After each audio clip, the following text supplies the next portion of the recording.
ಎಲ್ರಿಗೂ ನಮಸ್ಕಾರ. ನಾನು ಕಾಂಚನ. ಇವತ್ತಿನ ವಿಡಿಯೋನಲ್ಲಿ ನಾವಿವತ್ತು ಪವಿತ್ರವಾದ ಸ್ಥಳಗಳು, ದೊಡ್ಡ ದೊಡ್ಡ ದೇವಸ್ಥಾನಗಳು ಅಂತ ಏನ್ ನೋಡ್ತಾ ಇದೀವಿ, ಅಂತ ದೇವಸ್ಥಾನಗಳನ್ನ ಮತ್ತೆ ನಿರ್ಮಾಣ ಮಾಡಿ ಅದಕ್ಕೆ ಜೀವ ತುಂಬಂತ ಒಬ್ಬ ಮಹಿಳೆ ಬಗ್ಗೆ ತಿಳ್ಕೊಳ್ಳೋಣ. ಇವತ್ತು ಸಾವಿರಾರು ದೇವಸ್ಥಾನಗಳು ಮುಸ್ಲಿಂರ ದಾಳಿಗೆ ಸಿಕ್ಕಾಕೊಂಡು ನಾಶ ಆಗಿದಾವೆ. ಅದರಲ್ಲಿ ಕೆಲವು ದೇವಸ್ಥಾನಗಳನ್ನ ಕಷ್ಟಪಟ್ಟು ಉಳಿಸ್ಕೊಂಡಿದ್ದಾರೆ, ಇನ್ನೂ ಕೆಲವು ನಾಶ ಆಗಿದಾವೆ, ಇನ್ನೂ ಕೆಲವು ನಾಶ ಆದ್ಮೇಲೆ ಮತ್ತೆ ನಿರ್ಮಾಣ ಮಾಡಿದ್ದಾರೆ. ಹಾಗೇನೆ ಇನ್ನೂ ಕೆಲವು ಎಷ್ಟೋ ದೇವಸ್ಥಾನಗಳು ಮಸೀದಿ ಒಳಗಡೆನೆ ಸೇರ್ಕೊಂಡಿದಾವೆ. ನಿಜ ಅಲ್ವಾ? ಅವತ್ತಿನ ದಿವಸ ಕಾಶಿ ವಿಶ್ವನಾಥ ದೇವಸ್ಥಾನ ಔರಂಗಜೇಬ್ನ ಆಳ್ವಿಕೆಗೆ ಸಿಕ್ಕಾಕೊಂಡು ಅದು ನಾಶ ಆಗಿ ಆ ಜಾಗದಲ್ಲಿ ಮಸೀದಿ ಕಟ್ಟಿದಾದ್ಮೇಲೆ ಅದನ್ನ ಕೆಲವರು ಮಸೀದಿ ಕೆಡವಿ ದೇವಸ್ಥಾನ ಕಟ್ಬೇಕು ಅಂತ ಪ್ರಯತ್ನ ಮಾಡ್ತಾರೆ. ಆದ್ರೆ ಅದು ಸಾಧ್ಯ ಆಗೋದಿಲ್ಲ. ಕೊನೆಗೆ ಈ ರಾಜಮಾತೆ ನಾವಿವಾಗ ಕಾಶಿ ವಿಶ್ವನಾಥ ದೇವಸ್ಥಾನ ಅಂತ ಏನ್ ನೋಡ್ತಾ ಇದೀವಿ, ಆ ಜಾಗದಲ್ಲಿ ಕಾಶಿ ವಿಶ್ವನಾಥ ದೇವಸ್ಥಾನನ ಮತ್ತೆ ನಿರ್ಮಾಣ ಮಾಡ್ತಾರೆ. ಅವತ್ತಿನ ದಿವಸ ಈ ದೇವಸ್ಥಾನ ಅವ್ರು ಕಟ್ಟಿಲ್ಲ ಅಂದಿದ್ರೆ ಆ ಜಾಗನೂ ಕೂಡ ಇವತ್ತು ಮಸೀದಿ ಪಾಲಾಗಿರೋದು ಅನ್ಸುತ್ತೆ. ಚಿಕ್ಕ ವಯಸ್ಸಿನಲ್ಲೇನೆ ಮದ್ವೆ ಆಗಿ ಕಷ್ಟಗಳನ್ನ ಎದುರಿಸ್ತಾ ಆಡಳಿತದ ಜವಾಬ್ದಾರಿ ಹೊತ್ಕೊಂಡು ಜನಗಳ ಅಭಿವೃದ್ಧಿಗೋಸ್ಕರ, ದೇವಸ್ಥಾನದ ಅಭಿವೃದ್ಧಿಗೋಸ್ಕರ ತನ್ನ ಜೀವನನೇ ಮುಡುಪಾಗಿಟ್ಟಂತ ಒಬ್ಬ ವೀರರಾಣಿ ಬಗ್ಗೆ, ಅಹಲ್ಯಬಾಯಿ ಹೋಳ್ಕರ್ ಬಗ್ಗೆ ಇವತ್ತಿನ ವಿಡಿಯೋನಲ್ಲಿ ತಿಳ್ಕೊಳ್ಳೋಣ. ಅದಕ್ಕೂ ಮುಂಚೆ ಕಾಂಚನ ಚಾನಲ್ಗೆ ಇನ್ನೂ ಸಬ್ಸ್ಕ್ರೈಬ್ ಮಾಡ್ಕೊಂಡಿಲ್ಲ ಅಂತ ಅಂದ್ರೆ ದಯವಿಟ್ಟು ಸಬ್ಸ್ಕ್ರೈಬ್ ಮಾಡ್ಕೊಳ್ಳಿ, ಪ್ಲೀಸ್ ಸಪೋರ್ಟ್ ಮಾಡಿ. ಹಾಗೇನೆ ಇವತ್ತಿನ ವಿಡಿಯೋನಲ್ಲಿ ಅಹಲ್ಯಬಾಯಿ ಹೋಳ್ಕರ್ ಬಗ್ಗೆ ತಿಳ್ಕೊಳ್ಳೋಣ, ಬನ್ನಿ.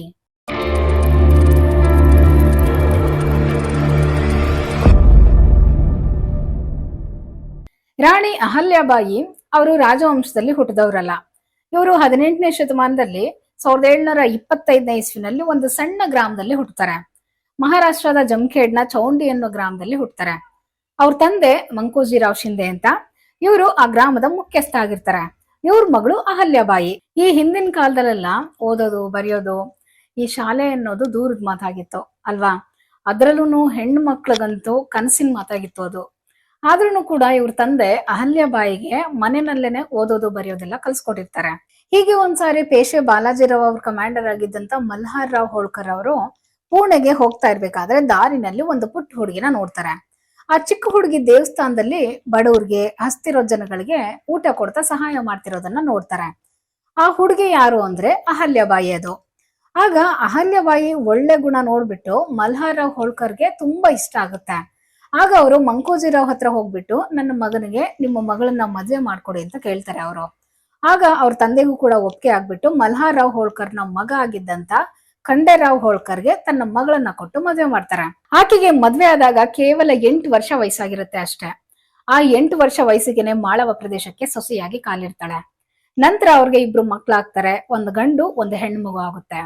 ಆದ್ರೆ ಮದ್ವೆ ಆಗಿ 21-22 ವರ್ಷ ಆದ್ಮೇಲೆ ತನ್ನ ಗಂಡ ಕುಂಬೇರ್ ಯುದ್ಧದಲ್ಲಿ ಸತ್ತೋಗ್ಬಿಡ್ತಾನೆ. ತನ್ನ ಗಂಡ ಸತ್ತಾಗ ಆಕೆಗೆ ಕೇವಲ 29 ವರ್ಷ ವಯಸ್ಸಾಗಿರುತ್ತೆ ಅಷ್ಟೇ. ಆ 29 ವರ್ಷ ವಯಸ್ಸಿಗೆನೆ ವಿಧವೆ ಆಗೋ ಪರಿಸ್ಥಿತಿ ಬಂದ್ಬಿಡುತ್ತೆ. ಆಗ ಅಹಲ್ಯಬಾಯಿ ಸತಿ ಪದ್ಧತಿ ಅನುಸರಿಸಬೇಕು ಅಂತ ಹೇಳಿ ತೀರ್ಮಾನ ಮಾಡ್ತಾಳೆ. ಆದ್ರೆ ತನ್ನ ಮಾವ ಮಲ್ಹಾರ್ ರಾವ್ ಹೋಳ್ಕರ್ ಬಂದು ಸತಿ ಪದ್ಧತಿ ಅನುಸರಿಸೋದ್ ಬೇಡ ಅಂತ ನಿಲ್ಲಿಸ್ತಾರೆ. ಅಹಲ್ಯಬಾಯಿ ಅಂದ್ರೆ ಅವ್ರ ಮಾವನಿಗೆ ತುಂಬಾ ನಂಬಿಕೆ ಇರುತ್ತೆ, ಗೌರವ ಇರುತ್ತೆ. ಅವಳ ಗಂಡ ಸತ್ತಿದ್ದಾದ್ಮೇಲೆ ತನ್ನ ಮಾವನೇ ಆಧಾರ ಸ್ತಂಭ ಆಗಿರ್ತಾನೆ ಅವಳಿಗೆ.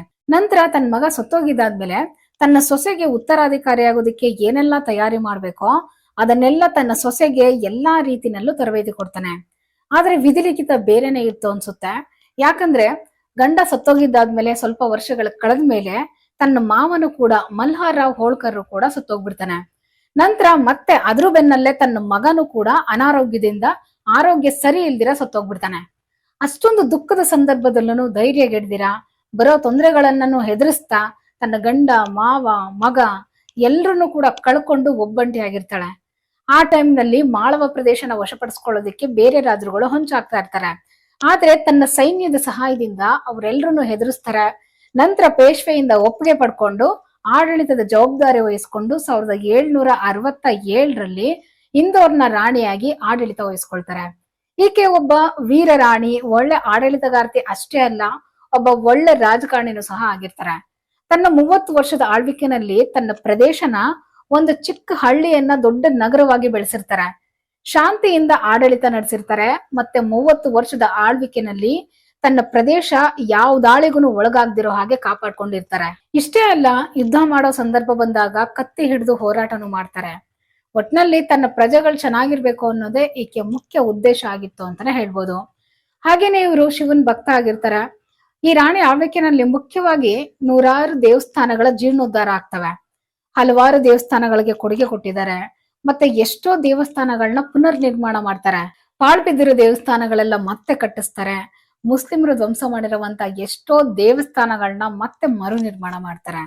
ನಮ್ಮ ಪವಿತ್ರ ಸ್ಥಳ ಅಂತ ನಾವಿವತ್ ನೋಡ್ತಾ ಇರುವಂತ ಕಾಶಿ ವಿಶ್ವನಾಥ ದೇವಸ್ಥಾನ ಏನಿದೆ, ಅದಿವತ್ತು ಉಳ್ಕೊಂಡಿದೆ ಅಂತ ಅಂದ್ರೆ ರಾಜಮಾತೆ ಅಹಲ್ಯಾಬಾಯಿ ಹೋಳ್ಕರೆ ಕಾರಣ ಅಂತಾನೆ ಹೇಳ್ಬೋದು. ಔರಂಗಜೇಬ್ ಆಳ್ವಿಕೆ ಟೈಮ್ ನಲ್ಲಿ ಕಾಶಿ ವಿಶ್ವನಾಥ ದೇವಸ್ಥಾನ ಧ್ವಂಸ ಮಾಡಿ ಮಸೀದಿ ಕಟ್ತಾರೆ. ನಂತರ ಅವ್ನು ಸತ್ತೋಗಿದ್ದಾದ್ಮೇಲೆ ಕೆಲವರು ಆ ಜ್ಞಾನವಾಪಿ ಮಸೀದಿನ ಕೆಡವು ಬಿಟ್ಟು ಮತ್ತೆ ದೇವಸ್ಥಾನ ಕಟ್ಬೇಕು ಅಂತ ಪ್ರಯತ್ನ ಮಾಡ್ತಾರೆ. ಆದ್ರೆ ಅದು ಸಕ್ಸಸ್ ಆಗೋದಿಲ್ಲ. ಕೊನೆಗೆ ರಾಣಿ ಅಹಲ್ಯಾಬಾಯಿ 1780ರಲ್ಲಿ ಮತ್ತೆ ಕಾಶಿ ದೇವಾಲಯನ ಕಟ್ಟಿಸ್ತಾರೆ. ಹಾಗೇನೆ ಕಾಲಾಂತರದಲ್ಲಿ ಅದು ವಿಸ್ತಾರ ಆಗ್ತಾ ಅಭಿವೃದ್ಧಿ ಹೊಂದುತ್ತಾ ಹೋಗುತ್ತೆ. ಅವತ್ತು ಆ ಜಾಗದಲ್ಲಿ ಆ ದೇವಸ್ಥಾನನ ಕಟ್ಟಿಲ್ಲ ಅಂದಿದ್ರೆ ನಮ್ಗಿವತ್ತು ಪವಿತ್ರ ಸ್ಥಳ ಅಂತ ಹೇಳ್ಕೊಳ್ಳೋದಕ್ಕೆ ಆ ಜಾಗ ನಮ್ಗೆ ಸಿಗ್ತಾನೆ ಇರಲಿಲ್ಲ ಅಂತಾನೆ ಹೇಳ್ಬೋದು. ಇಷ್ಟೇ ಅಲ್ಲ, ಎಲ್ಲೋರ, ಸೋಮನಾಥ, ಕೇದಾರನಾಥ, ಪ್ರಯಾಗ, ಬದ್ರಿನಾಥ, ಹರಿದ್ವಾರ, ಚಿತ್ರಕೂಟ, ಮತ್ತೆ ಪಂಡರಪುರ, ಖಂಡೋಬ ಮಂದಿರ, ವೈದ್ಯನಾಥ, ಪಶುಪತಿನಾಥ, ಮತ್ತೆ ರಾಮೇಶ್ವರ, ಬಾಲಾಜಿಗಿರಿ, ಉಡುಪಿ, ಗೋಕರ್ಣ, ಹೀಗೆ ತುಂಬಾ ಹೆಸರುವಾಸಿ ಆಗಿರುವಂತ ಈ ದೇವಸ್ಥಾನಗಳನ್ನೆಲ್ಲ ಪುನರ್ ನಿರ್ಮಾಣ ಮಾಡ್ತಾರೆ. ಮತ್ತೆ ಬದ್ರಿನಾಥ್, ಪುರಿ, ದ್ವಾರಕ, ರಾಮೇಶ್ವರಂ, ಅಯೋಧ್ಯ, ಮಥುರಾ, ಹರಿದ್ವಾರ, ವಾರಣಾಸಿ, ಉಜ್ಜಯಿನಿ, ಹೀಗೆ ನೂರಾರು ದೇವಸ್ಥಾನಗಳಿಗೆ ಕೊಡುಗೆ ಕೊಡ್ತಾರೆ. ಎಷ್ಟೋ ದೇವಸ್ಥಾನಗಳನ್ನ ಮತ್ತೆ ಕಟ್ಟಿಸ್ತಾರೆ. ಮತ್ತೆ ಈ ಜವಳಿ ಉದ್ಯಮದಲ್ಲಿ, ಬೇಸಾಯದಲ್ಲಿ, ಸಾಹಿತ್ಯ, ಸಂಸ್ಕೃತಿ ಎಲ್ಲದರಲ್ಲೂ ಕೂಡ ಅಭಿವೃದ್ಧಿ ಪಡಿಸ್ತಾರೆ. ಮತ್ತೆ ಎಷ್ಟೋ ಬಾವಿಗಳನ್ನ ಕಟ್ಟಿಸ್ತಾರೆ, ಧರ್ಮಶಾಲೆಗಳನ್ನ ಕಟ್ಟಿಸ್ತಾರೆ, ಶಿಕ್ಷಣ ಸಂಸ್ಥೆಗಳು, ವಿಶ್ರಾಂತಿ ಸ್ಥಳಗಳು, ಮತ್ತೆ ರೋಡ್ಗಳು, ಹೀಗೆ ಎಲ್ಲಾನು ಕಟ್ಟಿಸ್ತಾರೆ. ಹಾಗೇನೆ ವಿಶೇಷವಾಗಿ ಅವ್ರ ಗಮನ ವಿಧವೆಯರ ಮೇಲೆ ಮತ್ತೆ ಅನಾಥಾಶ್ರಮದ ಕಡೆ ಇರುತ್ತೆ. ಅವ್ರಿಗೆ ಆಶ್ರಯ ಕೊಡೋದು, ಮತ್ತೆ ಆರ್ಥಿಕವಾಗಿ ಸಹಾಯ ಮಾಡೋದು, ಮತ್ತೆ ಪ್ರತಿದಿನನೂ ಜನಗಳಿಗೆ ಏನ್ ಬೇಕು ಬೇಡ ಅನ್ನೋದನ್ನ ತಿಳ್ಕೊಂಡು ಅವ್ರ ಬೇಡಿಕೆಗಳನ್ನ ಈಡೇರಿಸ್ತಾ ಇದ್ರು. ಹೀಗೆ ಜನಗಳಿಗೆ ಅನುಕೂಲ ಆಗೋ ತರ ಎಲ್ಲಾ ಕ್ಷೇತ್ರದಲ್ಲೂ ಅಭಿವೃದ್ಧಿ ಪಡಿಸ್ತಾರೆ. ಒಬ್ಬ ಪರಿಶುದ್ಧ ಆದರ್ಶ ಆಡಳಿತಗಾರ್ತಿ ಆಗಿರ್ತಾರೆ. ಒಟ್ನಲ್ಲಿ ಅವ್ರ ಆಳ್ವಿಕೆನಲ್ಲಿ ಅವ್ರ ಪ್ರದೇಶ ಸುವರ್ಣ ಯುಗದ ತರ ಇತ್ತು ಅಂತಾನೆ ಹೇಳ್ಬೋದು. ನಂತರ ಸತತ 28ರಿಂದ 30 ವರ್ಷಗಳ ಆಳ್ವಿಕೆ ನಂತರ 70ನೇ ವಯಸ್ಸಿನಲ್ಲಿ 1795 ಆಗಸ್ಟ್ 13ನೇ ತಾರೀಕಿನಲ್ಲಿ ನಿಧನರಾಗ್ತಾರೆ. ಆಗ ಇವ್ರ ಆಳ್ವಿಕೆ ನಂತರ, ಅವ್ರ ಮರಣದ ನಂತರ ಅವ್ರ ಕಮಾಂಡರ್ ಇನ್ ಚೀಫ್ ಆಗಿದ್ದಂತ ತುಕೋಜಿ ರಾವ್ ಹೋಳ್ಕರ್ ಅವರು ಅಧಿಕಾರ ವಹಿಸ್ಕೊಳ್ತಾರೆ. ಅವ್ರ ನಿಸ್ವಾರ್ಥ ಪ್ರಾಮಾಣಿಕತೆ, ನ್ಯಾಯ ಮತ್ತೆ ಧರ್ಮನಿಷ್ಠೆಯಿಂದ ಇವತ್ತಿಗೂ ಕೂಡ ಜನಗಳವರನ್ನ ನೆನಪಿಸ್ಕೊಳ್ತಾರೆ. ಅವ್ರು ಕೊಟ್ಟಿರೋ ಕೊಡುಗೆಗಳ ಮೂಲಕ ಇನ್ನೂ ಜೀವಂತವಾಗಿ ಉಳ್ಕೊಂಡಿದ್ದಾರೆ. ಅಹಲ್ಯಾಬಾಯಿ ಅವರು ಅವತ್ತಿನ ದಿವಸ ಈ ದೇವಾಲಯಗಳ ಬಗ್ಗೆ ಕಾಳಜಿ ವಹಿಸಿಲ್ಲ ಅಂದಿದ್ರೆ ಇವತ್ತು ಎಷ್ಟೋ ದೇವಾಲಯಗಳು ನಾಶ ಆಗಿರ್ತಾ ಇದ್ವು. ಅದನ್ನ ನಾವಿವತ್ ನೋಡೋದಕ್ಕೂ ಕೂಡ ಆಗ್ತಾ ಇರ್ಲಿಲ್ಲ. ಭಾರತದ ಇತಿಹಾಸದಲ್ಲಿ ಮರೆಯಕ್ಕಾಗದಿರುವಂತ ಕೊಡುಗೆಗಳನ್ನ ಕೊಟ್ಟಂತ ರಾಜಮಾತೆ ಇವರು. ಈ ವಿಡಿಯೋ ಇಷ್ಟ ಆಗಿದ್ರೆ ಲೈಕ್ ಮಾಡಿ, ಶೇರ್ ಮಾಡಿ, ಸಬ್ಸ್ಕ್ರೈಬ್ ಮಾಡಿ. ಮತ್ತೆ ಮುಂದಿನ ವಿಡಿಯೋನಲ್ಲಿ ಇನ್ನೂ ಒಂದು ಇಂಟ್ರೆಸ್ಟಿಂಗ್ ಆಗಿರೋ ಟಾಪಿಕ್ ಜೊತೆ ಸಿಗ್ತೀನಿ. Thank you all. ಬಾಯ್.